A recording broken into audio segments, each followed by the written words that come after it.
Halo teman-teman, sekarang sesuai janji saya akan mereview kebun kopi saya yang di atas bukit ya. Ini kita akan membahas soal naungan. Ini sistem kopi tanam pagar. Ini nggak terurus karena saya habis ngerambah atau buka lahan yang di situ untuk tanam kopi Arabica atau super. Nah, kalau yang di sini kita nanamnya Robusta. Ini usianya kurang lebih 2 bulan ya. Nah, ini memang banyak yang mati ya. Itu baru saya gali lubang untuk disulam. Nah, oke, kita akan kembali ke topik awal, perkara yang namanya naungan. Saya ini di ketinggian kurang lebih 700 mdpl ke atas ya. Ini di sini nih saya udah cek menggunakan Google Map. Ini kurang lebih itu 800 sampai 900 mdpl. Ini di posisi saya ya, yang saat ini saya ambil video, itu kurang lebih 700 sampai 800 mdpl. Kalau di atas itu udah 1000-an. Oke. Nah, haruskah menggunakan naungan ketika di dataran tinggi? Nah, jawabannya itu tergantung selera saja. Ya, kalau menurut saya pribadi, saya akan menjarangkan naungannya. Maaf ya, ini ada rokok. Ini dari sini ke situ itu jaraknya kurang lebih 15 meter naungannya. Ini akan saya pangkas nantinya ya. Nah, kalau musim kemarau baru saya pakai ini. Kenapa saya jarangin naungan-naungan yang ada di dataran tinggi? Karena pada sistem alam, dataran tinggi setiap pagi akan menghasilkan yang namanya embun. Embun pagi, mau hujan mau tidak hujan itu sudah pasti ada embunnya. Kalau dia ada embun ya, otomatis embun itu akan lengket pada naungan ini.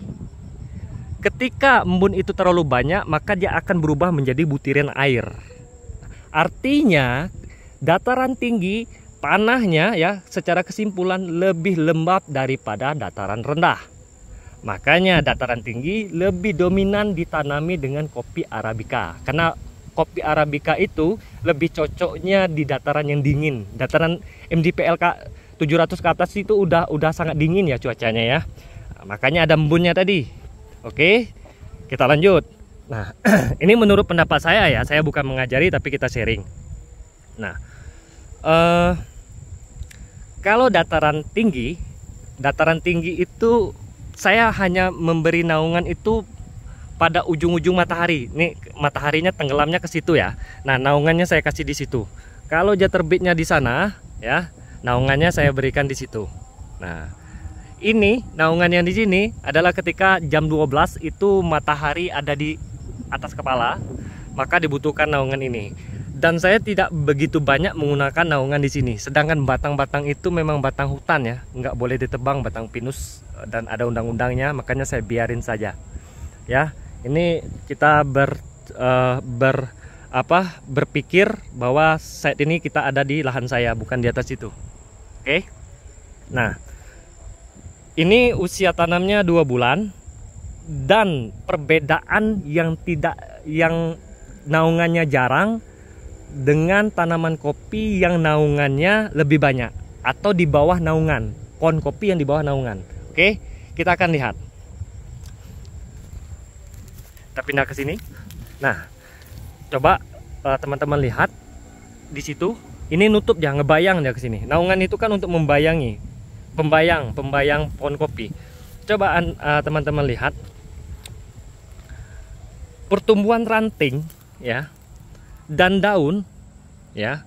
Tanaman kopi, kalau sepengetahuan saya kopi ya, entah kalau ada tanaman lain, tanaman yang terlalu terlindung maka daunnya akan membesar.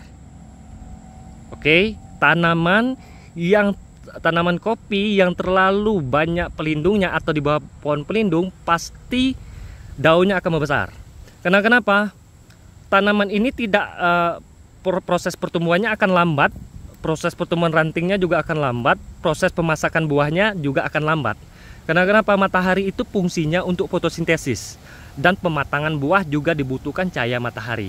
Nah, di sini menggunakan yang di bawah naungan ya, di atas itu Ini ya, coba lihat rantingnya, hanya 2 ya, bahkan ini nggak ada ranting, itu juga nggak ada ranting, dan daunnya besar. Coba kita bandingkan dengan yang tidak menggunakan naungan. Nah, ini yang di bawah sini ya, ini kena matahari full, ini dia. Nah, coba lihat daunnya. Daunnya beda, ini bibitnya sama, daunnya berbeda. Coba lihat rantingnya. Rantingnya juga jauh lebih banyak, dan juga ada tunasnya di sini. Bahkan tunasnya ini juga sudah tumbuh ranting. Jadi kalau sistemnya di Brazil, coba lihat, itu tidak ada naungan, tapi dia menggunakan selang irigasi. Jadi ketika kemarau dia netes, dan juga itu adalah pemupukan secara kocor. Nah, dia netes, ada selang irigasinya. Cek aja di video-video yang di luar negeri itu, mau Vietnam, Kolombia, ataupun di Brazil, pasti ada selang irigasi. Namun kita di sini tidak sebesar industri yang ada di Brazil atau di luar negeri tersebut. Makanya kita menggunakanlah yang namanya naungan. Nah, seperti itu. Sebenarnya naungan ini adalah untuk melembabkan dari tanah tersebut. Kalau di musim kemarau, tanahnya atau tanamannya itu tidak langsung terkena matahari. Artinya tanahnya itu tidak kering, dia tetap lembab. Tetapi iklim kita di Indonesia ini berbeda sama iklim yang ada di luar negeri, karena mereka memiliki 3 iklim. Musim panas, musim kemarau, kalau kemaraunya memang kemarau ekstrim, dan musim salju. Nah, berbeda sama kita. Jadi buat teman-teman sudah paham ya, dataran tinggi ya 700 mdpl ke atas, diusahakan naungannya dikurangi. Ya, dikurangi. Jangan naungannya, jangan pohon-pohon tua yang besar-besar seperti pohon ini ya, pohon-pohon pinus ini.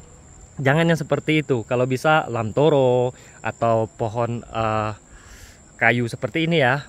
Nah, kayu surian ini. Nah, ini bisa dipangkas. Dipangkas bisa untuk naungan, dan ini daunnya dia sama kayak musim semi, dia bisa rontok, terus bertumbuh bunga lagi, rontok lagi, tumbuh daun lagi seperti itu, dan daunnya bisa jadi pupuk. Teman-teman bisa lihat yang di bawah sini ya, saya nggak membual. Nah, itu rontok kan, nah rontok di bawah situ, nanti dia akan tumbuh lagi, dia akan tumbuh dan rimbunnya seperti ini. Nah, seperti itu teman-teman. Oke, nah itu adalah naungan yang saya terapkan di sini, dan ini memang kebun saya banyak minusnya karena nggak terawat.